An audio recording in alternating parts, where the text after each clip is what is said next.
Saudi আরবের রাজধানী রিয়াদের আসওয়াহিদি পার্ক এখন প্রবাসী বাংলাদেশিদের মিলন মেলা। মেলায় রয়েছে বাহারি পণ্যের স্টল আর মুখরোচক সব বাঙালি খাবার। আর সাংস্কৃতিক পরিবেশনায় মঞ্চ মাতাচ্ছেন বাংলাদেশ থেকে আসা শিল্পীরা। আরও জানাচ্ছেন জাহাঙ্গীর আকন্দ। সৌদি আরবের রাজধানী রিয়াদের আসওয়াহিদি পার্ক যেন এক টুকরো বাংলাদেশ। সৌদির মিনিস্ট্রি অব মিডিয়ার উদ্যোগে গ্লোবাল হারমোনি রিয়াজ সিজনের দ্বিতীয় দিনেও আসওয়াহিদি পার্কে প্রবাসী বাংলাদেশিদের ছিল উপচে পড়া ভিড়। পার্কের মেলায় বাহারি নানা ধরনের বাংলাদেশি পণ্যের পসরা সাজিয়ে বসেছেন প্রবাসীরা। মেলায় বাংলাদেশি পণ্যের পাশাপাশি রয়েছে মুখরোচক বাংলাদেশি খাবারের সমাহার। আসওয়াহিদি পার্কের একদিকে চলছে মেলা, অন্যদিকে চলছে সাংস্কৃতিক অনুষ্ঠান।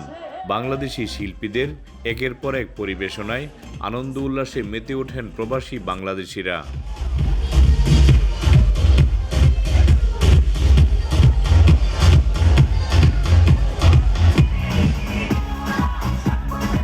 আধুনিক ফোক দেশাত্মবোধক গানে মেতে ওঠেন তারা।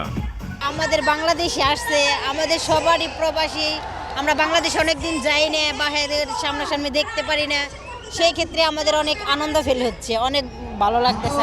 এরকম সুন্দর একটা দৃশ্য দেখতে পারবো আসলে ভাবি নাই, অনেকদিন তো দেশে যাই না, অনেক ভালো লাগতেছে। কারণ এরকম একটা কন্টিনিউশন থাকুক যেখানে নিয়মিত বাংলাদেশি কালচার এবং সৌদিয়ান কালচারের একটা কোলাবোরেশন হয়। আর এইরকম আয়োজনের মাধ্যমে আমার মনে হয় আমাদের এখানে যেসব প্রবাসীরা আছে তাদের জন্য এটা দারুণ একটা অপরচুনিটি। এটা তাদের একটা আমার মনে হয় খুবই একটা আনন্দেরও জায়গা।